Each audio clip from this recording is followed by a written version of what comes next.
ನಿನ್ನೆ ರಾತ್ರೋರಾತ್ರಿ ಮತ್ತೆ ಬಂಗಾರದ ಬೆಲೆ ಭಾರಿ ಒಂದು ಇಳಿಕೆ ಕಾಣ್ತಾ ಇದೆ ವೀಕ್ಷಕರೇ. ಮತ್ತೆ ಬಂಗಾರ ಮಾತ್ರ ಅಲ್ಲ, ಬೆಳ್ಳಿ ದರ ಕೂಡ ದಿಢೀರ್ ಅಂತ ಇಳಿಕೆ ಆಗಿದೆ ವೀಕ್ಷಕರೇ. ಹಾಗಾದ್ರೆ ಬಂಗಾರ ಮತ್ತು ಬೆಳ್ಳಿ ಖರೀದಿ ಮಾಡೋದಕ್ಕೆ ಇದು ಸರಿ ಸಮಯನಾ? ಮತ್ತಷ್ಟು ಇಳಿಕೆ ಆಗುತ್ತಾ ಬಂಗಾರ? ಮತ್ತೆ ವಿಶ್ಲೇಷಕರು ಏನಂತ ಹೇಳ್ತಾರೆ? ತಜ್ಞರ ಪ್ರಕಾರ ಬಂಗಾರ ಬೆಳ್ಳಿ ದರ ಮುಂದಿನ ಬರೋ ದಿನಗಳಲ್ಲಿ ಏನಾಗಬಹುದು? ಅಷ್ಟು ಮಾತ್ರವಲ್ಲದೆ ಬಂಗಾರ ಮತ್ತು ಬೆಳ್ಳಿ ಖರೀದಿ ಮಾಡುವಾಗ ಯಾವ ತಪ್ಪುಗಳನ್ನ ಮಾಡಬಾರ್ದು, ಮತ್ತೆ ನೀವು ಕೂಡ ಬಂಗಾರವನ್ನ ಕಡಿಮೆ ಬೆಲೆಗೆ ಯಾವ ತರ ಖರೀದಿ ಮಾಡಬಹುದು, ಎಲ್ಲವನ್ನೂ ಕೂಡ ಇದೇ ಒಂದು ವಿಡಿಯೋದಲ್ಲಿ ನಿಮಗೆ ಕಂಪ್ಲೀಟ್ ಆಗಿ ಮಾಹಿತಿ ನಾವು ಕೊಟ್ಟಿದ್ದೇವೆ ವೀಕ್ಷಕರೇ. ಸೊ ನೀವು ವಿಡಿಯೋನ ಪೂರ್ತಿಯಾಗಿ ಕೊನೆ ತನಕ ನೋಡಿ. ಎದಕ್ಕಂದ್ರೆ ಬಂಗಾರ ಕೇವಲ ಇದು ವಸ್ತು ಅಲ್ಲ, ಇದು ಒಂದು ಸೆಂಟಿಮೆಂಟ್ ಅಂತ ಹೇಳ್ಬೋದು. ಭಾರತದಲ್ಲಿ ಬಂಗಾರದಲ್ಲಿ ಹೂಡಿಕೆ ಮಾಡುವವರು ತುಂಬಾ ಜನ ಇದ್ದಾರೆ ವೀಕ್ಷಕರೇ. ಮೊದಲಿಗೆ ಬಂಗಾರ ಮತ್ತು ಬೆಳ್ಳಿ ನೀವು ಎದಕ್ಕೆ ಖರೀದಿ ಮಾಡ್ತೀರಾ? ಇನ್ವೆಸ್ಟ್ಮೆಂಟ್ಗೋಸ್ಕರವಾ ಅಥವಾ ಜ್ಯುವೆಲರಿಗೋಸ್ಕರವಾ? ನಿಮ್ಮ ಅನಿಸಿಕೆ ಕಮೆಂಟ್ ಮಾಡಿ. ಮತ್ತೆ ನಿಮಗೆ ಒಂದು ಚಿಕ್ಕ ಪ್ರಶ್ನೆ ವೀಕ್ಷಕರೇ, ನಿಮ್ಮ ಪ್ರಕಾರ ಬಂಗಾರದ ಬೆಲೆ ಎಷ್ಟಾಗಬೇಕು 10 ಗ್ರಾಮ್ಗೆ? ನಮ್ಮ ಪ್ರಕಾರ 1 ಲಕ್ಷ ರೂಪಾಯಿ ಒಳಗಡೆ ಬಂದ್ರೆ ತುಂಬಾನೇ ಒಳ್ಳೆಯದು. ನಿಮ್ಮ ಪ್ರಕಾರ 10 ಗ್ರಾಮ್ ಬಂಗಾರದ ಬೆಲೆ ಎಷ್ಟಾಗಬೇಕು ಅಂತ ಕಮೆಂಟ್ ಮಾಡಿ. ನಿಮ್ಮ ಕಮೆಂಟ್ ಓದಿ ನಾವು ಅದಕ್ಕೆ ರಿಪ್ಲೈ ಕೂಡ ಮಾಡ್ತಾ ಇದ್ದೇವೆ ವೀಕ್ಷಕರೇ. ಹೀಗಾಗಿ ಪ್ರತಿಯೊಬ್ಬರು ಕೂಡ ಕಮೆಂಟ್ ಮಾಡಿ. ಮತ್ತೆ ನೀವಿನ್ನೂ ಕೂಡ ವಿಡಿಯೋಗೆ ಲೈಕ್ ಮಾಡಿಲ್ಲ ಅಂದ್ರೆ ದಯವಿಟ್ಟು ವಿಡಿಯೋಗೆ ಲೈಕ್ ಕೂಡ ಮಾಡಿ ವೀಕ್ಷಕರೇ. ಈಗ ಜಾಗತಿಕ ಮಟ್ಟದಲ್ಲಿ ಇರಾನ್, ಇಸ್ರೇಲ್ ಮತ್ತು ಅಮೆರಿಕ ಈ 3 ದೇಶಗಳ ನಡುವೆ ಬರೀ ಉದ್ವಿಗ್ನತಾ ಮತ್ತು ಯುದ್ಧದ ಪರಿಸ್ಥಿತಿ ಅಂತಾನೆ ಹೇಳ್ಬೋದು. ಸಾಮಾನ್ಯವಾಗಿ ಯಾವಾಗ ಯುದ್ಧಗಳು ಪ್ರಾರಂಭವಾಗುತ್ತೆ ಬಂಗಾರ ಮತ್ತು ಬೆಳ್ಳಿ ದರ ಭಾರಿ ಒಂದು ಏರಿಕೆ ಆಗ್ಬೇಕಾಗಿತ್ತು. ಹೌದು, ಬಂಗಾರ 2 ಲಕ್ಷ ರೂಪಾಯಿ ದಾಟುತ್ತೆ ಅಂತ ತಜ್ಞರೇ ಹೇಳಿದ್ರು. ಬೆಳ್ಳಿ ಕೂಡ ಮತ್ತೆ 4 ಲಕ್ಷ ರೂಪಾಯಿ ದಾಟುತ್ತೆ ಅಂತ ತಜ್ಞರೇ ಹೇಳಿದ್ರು. ಆದ್ರೆ ಎಲ್ಲ ಕೂಡ ಉಲ್ಟಂ ಪಲ್ಟ, ಎಲ್ಲ ಕೂಡ ವಿರುದ್ಧವಾಗಿ ನಡೀತಾ ಇದೆ. ಎದಕ್ಕೆ ಅಂದ್ರೆ ನೀವು ವಿಡಿಯೋ ಪೂರ್ತಿಯಾಗಿ ನೋಡಿದ್ರೆ ನಿಮಗೆ ಮಾಹಿತಿ ಸಿಗುತ್ತೆ. ಬಂಗಾರ ಖರೀದಿ ಮಾಡುವವರು ಯಾವ ತಪ್ಪುಗಳನ್ನ ಮಾಡಬಾರ್ದು, ಕಡಿಮೆ ಬೆಲೆಗೆ ಬಂಗಾರವನ್ನ ಯಾವ ತರ ಖರೀದಿ ಮಾಡಬಹುದು, ಎಲ್ಲವನ್ನೂ ಕೂಡ ವಿಡಿಯೋದಲ್ಲಿ ನೋಡೋಣ. ನಿನ್ನೆ ತನಕ ಬಂಗಾರ ಮತ್ತು ಬೆಳ್ಳಿ ಆಕಾಶ ಮುಟ್ಟಿತ್ತು, ಆದ್ರೆ ಈಗ ಮತ್ತೆ ಬೆಲೆ ಭಾರಿ ಒಂದು ಇಳಿಕೆ ಆಗೋದ್ರ ಮೂಲಕ ಸಿಹಿ ಸುದ್ದಿ ಅಂತ ಹೇಳ್ಬೋದು. ಈ ಒಂದು ಗುಡ್ ನ್ಯೂಸ್ಗೋಸ್ಕರ ವಿಡಿಯೋಗೆ ಲೈಕ್ ಕೂಡ ಮಾಡಿ ವೀಕ್ಷಕರೇ. ಹಾಗಾದ್ರೆ ಇವತ್ತಿನ ಬೆಳ್ಳಿ ದರ ಎಷ್ಟು ಇಳಿಕೆ ಆಗಿದೆ? ಬೆಳ್ಳಿ ದರ 1 ಕೆಜಿ ಮೇಲೆ ಬರೋಬ್ಬರಿ 10,000 ರೂಪಾಯಿ ಇಳಿಕೆ ಆಗಿದೆ ವೀಕ್ಷಕರೇ. ಹೌದು, ಅಷ್ಟು ಮಾತ್ರವಲ್ಲದೆ MCX ಅಲ್ಲಿ ಸಿಲ್ವರ್ ಟ್ರೇಡಿಂಗ್ ಫ್ಯೂಚರ್ಸ್ ಅಲ್ಲೂ ಕೂಡ ಬರೋಬ್ಬರಿ ಈಗ 15,000 ರೂಪಾಯಿಯಷ್ಟು ಇಳಿಕೆ ಕಾಣ್ತಾ ಇದೆ. ಆನ್ಲೈನ್ ನಲ್ಲಿ 2,68,000 2,70,000 ರೂಪಾಯಿ ತನಕ ಈ ಒಂದು ಬೆಳ್ಳಿ ದರ ನಮಗೆ ಕಾಣ್ತಾ ಇರುವಂತದ್ದು. ಮೊದಲಿಗೆ ಹೇಳೋದಾದ್ರೆ ವೀಕ್ಷಕರೇ, ಈಗ 1 ಗ್ರಾಮ್ಗೆ 280 ರೂಪಾಯಿ. ಹಾಗಾದ್ರೆ 10 ಗ್ರಾಮ್ಗೆ 2,800 ರೂಪಾಯಿ, 100 ಗ್ರಾಮ್ಗೆ 28,000 ರೂಪಾಯಿ, 1 ಕೆಜಿಗೆ 2,80,000 ರೂಪಾಯಿ. ನಿನ್ನೆ 2,90,000 ರೂಪಾಯಿದದ್ದು ಬೆಳ್ಳಿ 10,000 ರೂಪಾಯಿ ಕುಸಿತವಾಗಿದೆ. ಹಾಗಾದ್ರೆ ಮತ್ತೆ ಇಳಿಕೆ ಆಗಲಿದೆ ವೀಕ್ಷಕರೇ ಬೆಳ್ಳಿ ದರ. ಎದಕ್ಕಂದ್ರೆ ನೀವು ಕೂಡ ಸ್ಕ್ರೀನ್ ಮೇಲೆ ಈಗಾಗಲೇ ಲೈವ್ ಆಗಿ ಒಂದು ಟ್ರೇಡಿಂಗ್ ಆಪ್ ಕೂಡ ನೋಡ್ತಾ ಇರಬಹುದು. ಟ್ರೇಡಿಂಗ್ ವ್ಯೂ ನಲ್ಲಿ ಈಗಾಗಲೇ ಇದರ ಬಗ್ಗೆ ಒಂದು ಅಪ್ಡೇಟ್ ಕೂಡ ಬಂದಿದೆ.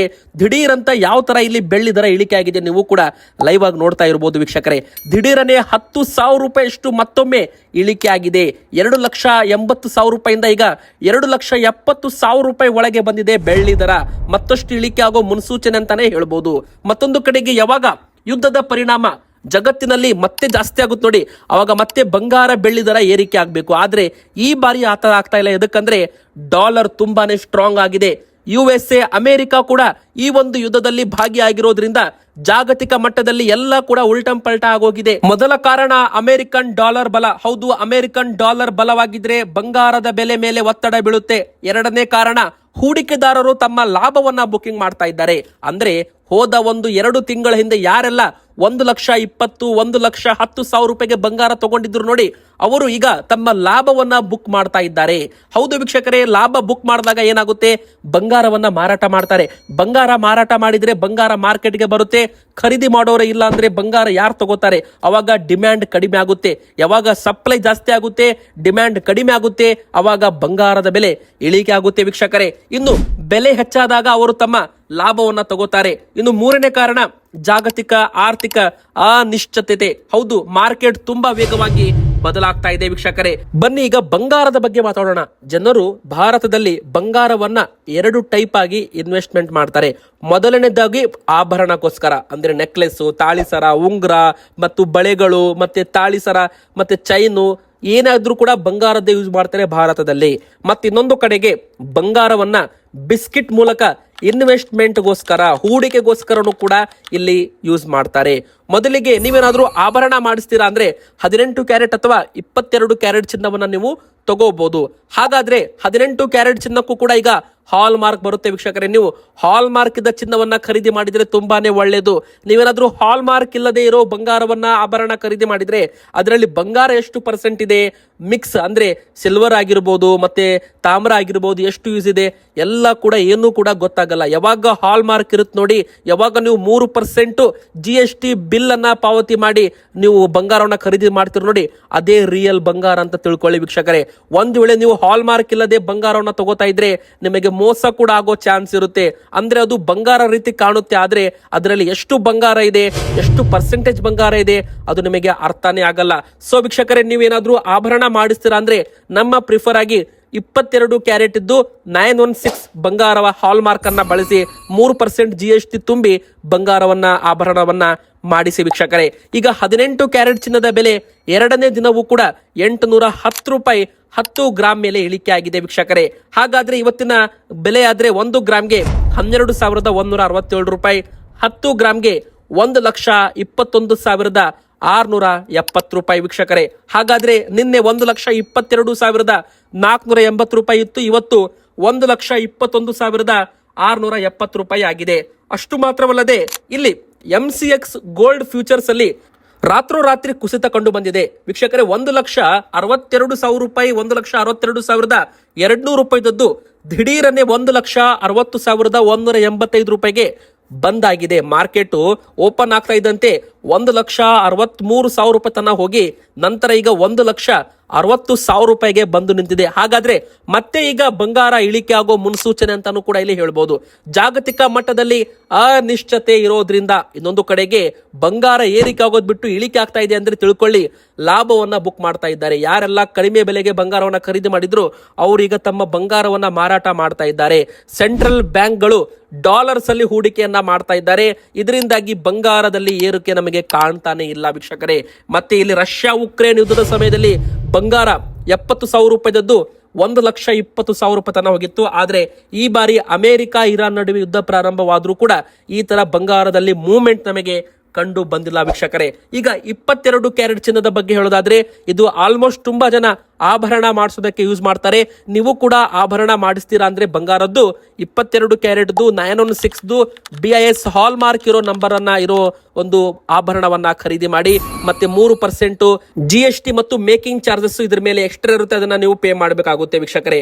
ಮತ್ತೆ ಇಲ್ಲಿ 1,000 ರೂಪಾಯಿ ಇಳಿಕೆ ಆಗಿದೆ ವೀಕ್ಷಕರೇ. ಎರಡನೇ ದಿನವೂ ಕೂಡ 1,000 ರೂಪಾಯಿ ಇಳಿಕೆ ಆಗಿದೆ. ಮೊನ್ನೆ ಕೂಡ 2,000 ರೂಪಾಯಿ ಇಳಿಕೆ ಆಯಿತು, ಮತ್ತೆ 1,000 ರೂಪಾಯಿ ಇಳಿಕೆ ಆಯಿತು, ಈಗ ಮತ್ತೆ 1,000 ರೂಪಾಯಿ ಇಳಿಕೆ ಆಗಿದೆ. ಸತತವಾಗಿ ಬಂಗಾರದ ಬೆಲೆ ಇಳಿಕೆ ಆಗ್ತಾ ಇದೆ, ಬೆಳ್ಳಿ ದರ ಕೂಡ ಇಳಿಕೆ ಆಗ್ತಾ ಇದೆ.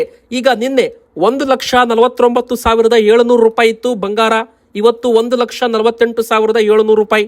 ಅಂದ್ರೆ 10 ಗ್ರಾಮ್ 22 ಕ್ಯಾರೆಟ್ ಚಿನ್ನದ ಬೆಲೆ 1,48,700 ರೂಪಾಯಿ. ಇದು ಆನ್ಲೈನ್ ಹೋಲ್ಸೇಲ್ ಬೆಲೆ ಆಗಿರೋದ್ರಿಂದ ಇದ್ರ ಮೇಲೆ 3% GST ಬೇರೆ ಇರುತ್ತೆ. ಮತ್ತೆ ಮೇಕಿಂಗ್ ಚಾರ್ಜಸ್ ಅಂದ್ರೆ ನೀವೇನಾದ್ರೂ ಆಭರಣ ಮಾಡಿಸ್ತೀರಾ ಅಂದ್ರೆ 6%, 8%, 10%, 15%, 20% ಈ ತರ ಒಂದು ಮೇಕಿಂಗ್ ಚಾರ್ಜಸ್ ಇರುತ್ತೆ, ಅದು ಎಕ್ಸ್ಟ್ರಾ ಇರುತ್ತೆ, ವೇಸ್ಟೇಜು ಎಕ್ಸ್ಟ್ರಾ ಇರುತ್ತೆ ವೀಕ್ಷಕರೇ. ಈಗ ಬನ್ನಿ 24 ಕ್ಯಾರೆಟ್ ಚಿನ್ನದ ಬಗ್ಗೆನೂ ಕೂಡ ನಿಮಗೆ ಮಾಹಿತಿ ಕೊಡ್ಲೇಬೇಕು. ತುಂಬಾ ಜನ 24 ಕ್ಯಾರೆಟ್ ಚಿನ್ನ ಎದಕ್ಕೆ ಖರೀದಿ ಮಾಡ್ತಾರೆ ಅಂದ್ರೆ ಹೂಡಿಕೆಗೋಸ್ಕರ. ಈಗ ನೀವು ಬ್ಯಾಂಕ್ ನಲ್ಲಿ 1 ಲಕ್ಷ ರೂಪಾಯಿ ಇಟ್ಟಿದ್ದೀರ ಅಂತ ತಿಳ್ಕೊಳ್ಳಿ 10 ವರ್ಷದ ಹಿಂದೆ, ಇವತ್ತು ಅದು 1 ಲಕ್ಷ ರೂಪಾಯಿ ಇರುತ್ತೆ ಅಥವಾ 1,20,000 ರೂಪಾಯಿ ಇರುತ್ತೆ. ಅದೇ 10 ವರ್ಷದ ಹಿಂದೆ 1 ಲಕ್ಷ ರೂಪಾಯಿದ್ದು ಬಂಗಾರ ನೀವು ತಗೊಂಡಿದ್ರೆ ಇವತ್ತು ಅದರ ವ್ಯಾಲ್ಯೂ ಬಂದು 5-6 ಲಕ್ಷ ರೂಪಾಯಿ. ಇದಕ್ಕೆ ನಾವು ಇನ್ಫ್ಲೇಷನ್ ಅಡ್ಜಸ್ಟ್ಮೆಂಟ್ಸ್ ಅಂತಾನು ಕೂಡ ಕರಿತೀವಿ ವೀಕ್ಷಕರೇ. ಸೊ ಇಲ್ಲಿ ಬಂಗಾರನ ಯಾವ ತರ ಕ್ಯಾಲ್ಕುಲೇಟ್ ಮಾಡಬೇಕು ಅಂದ್ರೆ ಇನ್ವೆಸ್ಟ್ಮೆಂಟ್ ಮುಂದೆ 5-10 ವರ್ಷದಲ್ಲಿ ಈಗ 1,60,000 1,70,000 ಇದೆ. ಮುಂದೆ 5 ವರ್ಷ ಆದ್ಮೇಲೆ ಏನಾಗ್ಬೋದು, ನೀವು 60 ವರ್ಷದ ಇತಿಹಾಸ ತೆಗೆದ್ರೆ ಅಜ್ಜ ಅಜ್ಜಿಯಂದಿರಿಂದ ಕಾಲದಲ್ಲಿ ಬಂಗಾರ ಕೇವಲ 5,000 3,000 ರೂಪಾಯಿ ಸಿಗ್ತಾ ಇತ್ತು. ನಂತರ 20,000 ಆಯ್ತು, ನಂತರ 30,000 ರೂಪಾಯಿ ಆಯ್ತು, ನಂತರ 60,000 ಆಯ್ತು, ನಂತರ 80 ಆಯ್ತು, 1 ಲಕ್ಷ ಆಯ್ತು, 1,20,000 ಆಯ್ತು, ಈಗ 1,60,000 ರೂಪಾಯಿಗೆ ಬಂದು ನಿಂತಿದೆ. ಅಂದ್ರೆ ನೀವು ಫ್ಯೂಚರ್ 10 ವರ್ಷದ ಮುಂದೆ ಥಿಂಕ್ ಮಾಡಿದ್ರೆ ಬಂಗಾರ ಯಾವಾಗ್ಲೂ ಕೂಡ ಒಂದು ಪಾಸಿಟಿವ್ ಮೂವ್ಮೆಂಟ್ ಕೊಟ್ಟಿದೆ. ಅಂದ್ರೆ ಏರಿಕೆ ಆಗ್ತಾನೆ ಹೋಗಿದೆ ಹೊರತು ಇಳಿಕೆ ಅಂತೂ ಹಾಗೆ ಮಾತೇ ಇಲ್ಲ ಅಂತಾನು ಕೂಡ ಇಲ್ಲಿ ಹೇಳ್ಬೋದು ವೀಕ್ಷಕರೇ. ಹಾಗಾದ್ರೆ ಈಗ ಬಂಗಾರ ಎಷ್ಟು ಇಳಿಕೆ ಆಗಿದೆ ಅಂತ ನೀವು ಕೇಳೋದಾದ್ರೆ 1,090 ರೂಪಾಯಿ ಅಷ್ಟು ಇಲ್ಲಿ ಬಂಗಾರದ ಬೆಲೆ ಇಳಿಕೆ ಆಗಿದೆ.